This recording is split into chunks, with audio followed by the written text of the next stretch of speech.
Morning, folks. Another fantastic weekend of boxing this weekend. I'll tell you what, this year, 2023, is shaping up to be a fantastic fucking year. The reason I look like hell, is because I've actually stayed up since last night watching all the fights from the UK, from Poland, from the United States. So I haven't actually been to bed yet. I did go to bed at some point, but my Jack Russell decided it was a good time for a walk. So I'll make this video, then I'm going to crash out for the rest of the day. Obviously, the main talking point is Ryan Garcia's loss, his first professional loss to Gervonta Davis. Now, in the build-up to the fight, I couldn't actually pick a winner. I was flipping and flopping all the time. I kept thinking either Garcia by decision or Davis by late stoppage. That was my thoughts. I kept changing my mind. I wasn't happy to make a prediction. I couldn't. It was changed every day. One minute I'd say, yeah, Garcia by unanimous decision. The next day it was, well, Tank Davis has got more power by on paper. So anyway, neither here nor there. It doesn't really matter. Gervonta Davis got the 7th round knockout, body shot, that liver shot. What? Yeah, I mean, they are sickeners. I mean, I saw a lot of stuff on social media this morning accusing Garcia of being a quitter. It's like, look, unless you've taken a full-blooded shot or even a grazing shot to the liver, which I did when I was 14 because I used to box as a schoolboy, and it fucking robs you of everything. It's the most horrible, sickening feeling you can ever. It's hard to describe. I mean, just thinking about it now, it's making me feel ill. I remember taking this liver shot when I was 14, and you just drop everything. Your whole body just shuts down for a few seconds. You take it and you stand there for a few seconds and you think, oh, okay. And then just suddenly, no, and your legs stop working, your arms stop working, everything just stops working and you fall. And you sit there for a couple of seconds and you think, oh, I feel all right now. And you go to stand up and you can't. Like I say, everything, it's one of the most disgusting, sickening feelings you can ever experience. And unless you've actually been hit in the liver. I mean, this is why a fellow 14-year-old, when I was, in 1997, when I was 14 years old. So, I mean, that was then. I can't imagine taking it from a professional boxer who's a bit of a knockout artist, Now, just the thought of it, no thanks, no thanks. This is why I didn't box after schoolboy, because I wasn't that fucking good and I didn't like getting hit. Hey, to actually boxing is not for everybody. You've got to be fucking good. And you've got to be able to take punishment, or be willing to take punishment to actually be good at it. So I don't blame Ryan Garcia for dropping out like that. I mean, unless you've taken one of those punches, you don't know what the fuck it feels like. So, but I think Tank Davis's experience basically came through in that fight. I mean, obviously, we all know he had the better opposition. He's been in with better people. I would say probably the best person that Ryan Garcia had been in my opinion, was Luke Campbell. And Luke Campbell was at the end of his career. And obviously we saw what happened. He dropped Garcia in that fight. But then he battled back and finished Campbell off with a body punch. So, so it is what it is. But would I like to see a rematch? Probably not now. I mean, we'll see how their careers go. I mean, obviously, Davis, I think he's still the WBA regular lightweight champion, but obviously Devin Haney has everything else. But he's fighting Lomachenko. I'd imagine the winner of Lomachenko and Haney will fight Shakur Stevenson at some point. So I don't really know what Tank Davis does at lightweight.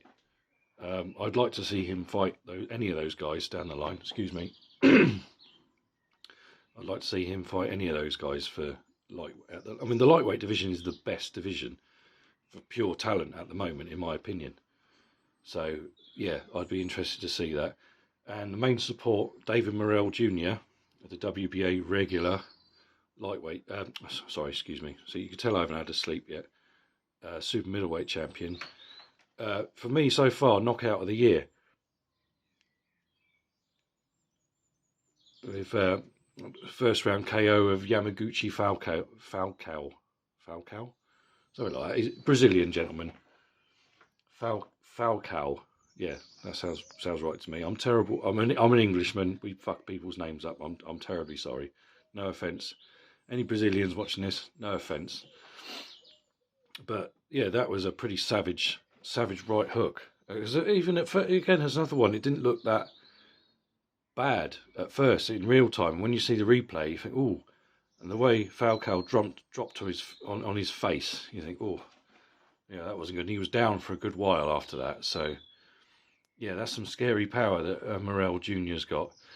Obviously, because he's the WBA regular, and obviously Canelo Alvarez is the star of the division, he has the super title. I'm sure at some point the WBA will order them to fight because they're on about condensing their titles and unifying them. Personally, I think he's too young and he's too inexperienced for Canelo. But unless you take these opportunities, you don't know, do you? So yeah, it is a fight down the road I'd like to see.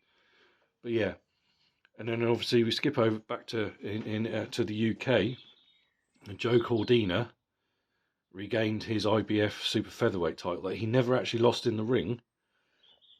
In another fight of the year contender. I mean, we've been spoilt this year. It's only April, and we've been spoilt with so many contenders for fight of the year. He beat Shavkat Rakhimov for the title, who obviously took the vacant title from Zelfa Barrett last year after Cordina was stripped due to his various injuries he had. I mean, Cordina never actually lost the title in the ring, which is, it's one of those things. What a fight. It was so close. I had Cordina just nicking it purely because of the knockdown he scored over Rakhimov. But yeah, the whole fight, they were just going at it. I mean, you don't see fights like that very often. So, I mean, I've been saying all along, Beterbiev against Yard is fight of the year. But I would say it's between that fight and this fight for fight of the year so far, because it was just non-stop action. They were just going for each other. Absolutely fantastic fight. If you haven't seen it, Cordina against Rakhimov, find it now on YouTube or wherever you get your boxing. Real old school back and forth. They both went for it, and and it was a split decision. It was very close. If Rakhimov had got the decision, I wouldn't have been angry or disappointed. If it had been a draw, I wouldn't have been angry and disappointed. I don't think it should have been a draw because of the knockdown. But Cordina deserved that, in my opinion. Boxing's subjective, as we say. Obviously, on the undercard, we got another female world champion, Sandy Ryan, took the vacant WBO welterweight title in a very scrappy fight. It was entertaining, but it was very, very scrappy and very, very. It was a bit unappealing to my eye. Let's put it that way. Against the Canadian Marie-Pierre Houle. Excuse me, people. That was a good scrap. Like I say, it was very scrappy, very a lot of holding, a lot of pushing and shoving, a lot of not very clean punches landed. But you get fights like that. I wasn't angry at it, but again, brilliantly done. And in Poland, it was actually the first one I watched. I watched this one live, and then I watched the Cordina fight because they were roughly on around the same time. So I watched the Polish card on Sky. I watched that one first. Then I recorded the Cordina card, so I watched that afterwards. And then by the time I'd watched that, it was time for basically the Garcia fight. So I was kind of that card. So I watched that. So this is why I look absolutely shattered, because I've been up all night watching boxing. And Alan Babbage, it was for the vacant WBC Bridgerweight title. I don't really know what to think about the Bridgerweight title. I don't think we need another weight division, to be honest. I think the 17 we've got is plenty. It's more than plenty, actually. I mean, it's only the WBC that recognise the Bridgerweight class, which is between cruiserweight and heavyweight. I don't think we need one. That's just my opinion. People might disagree with me. It's fine. This is what boxing is all about. This is what being a fan is all about. We all have our opinions. We all have our likes and dislikes. I've always said, like what you like, hate what you hate. Just don't be a dick to other people about it. Everybody, I mean, unless they say absolutely ridiculous stuff, call them out on it, of course. But if somebody has a slightly different opinion to you, it doesn't mean they're wrong. This is what life's all about. Everybody has opinions, and living in 2023, people fall out with each other because they disagree on stuff, and I don't really understand it. Life's all about that. Everybody has different points of view. Everybody has opinions. We're all entitled to them. We all see things differently. We all experience different things. So if you think one thing and I don't agree with you, fine, I don't agree with you. But I'm not going to shout at you and scream at you and call you names over it. And I don't expect that back. If you don't agree with what I say and opinions I have, that's fine. Everybody is entitled to their point of view and their experiences and their opinion. I'm not going to get upset if you don't agree with me. And if I don't agree with you, don't get upset back. Just agree to disagree. Let's have a friendly debate. That's what life's all about. Anyway, going back, that was the whole Bridgerweight thing. Alan Babic has suffered his first professional loss to Lukas Rozanski from Poland. First round TKO. Now, with Babic, you kind of know what you're going to get. He's not the most skilled fighter. He's not he hasn't got the best defense. He's not the fastest, but he's entertaining. This is why I like Babic, because he's entertaining. You know what you're going to get with the guy. He's going to stick his head down. He's just going to run in like a nutcase and just throw bombs. And the guy he's fighting is going to throw bombs back. And this is what we got in that first round. I knew we knew it wasn't going to go the distance, but I didn't expect it to end so early.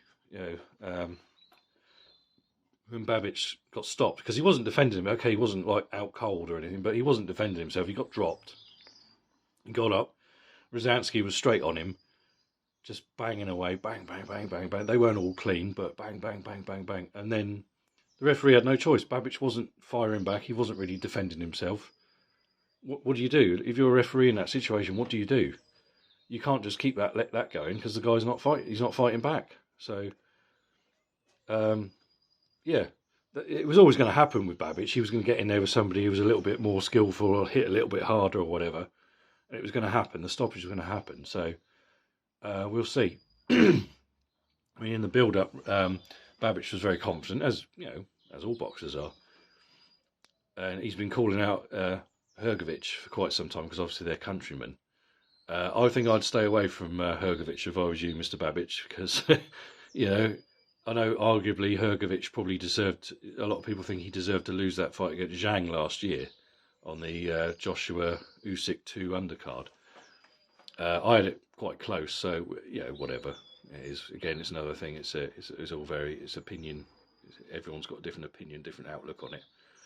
But I would stay away from Hrgović if I were you, Mr. Babic. I would stick to what you're doing. I don't think he'll ever be world class, in my opinion, or he may surprise us. But he's entertaining, and a lot of people will pay money to see him, because you know what you're going to get. You're going to get fucking full-blooded brawling, and that's what people want to see. Especially on an undercard of a big fight. So, it's been another fantastic weekend of boxing. I'm so pleased I saw it all.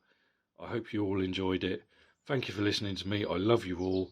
Take care, folks, and I'll speak to you soon. Bye, folks.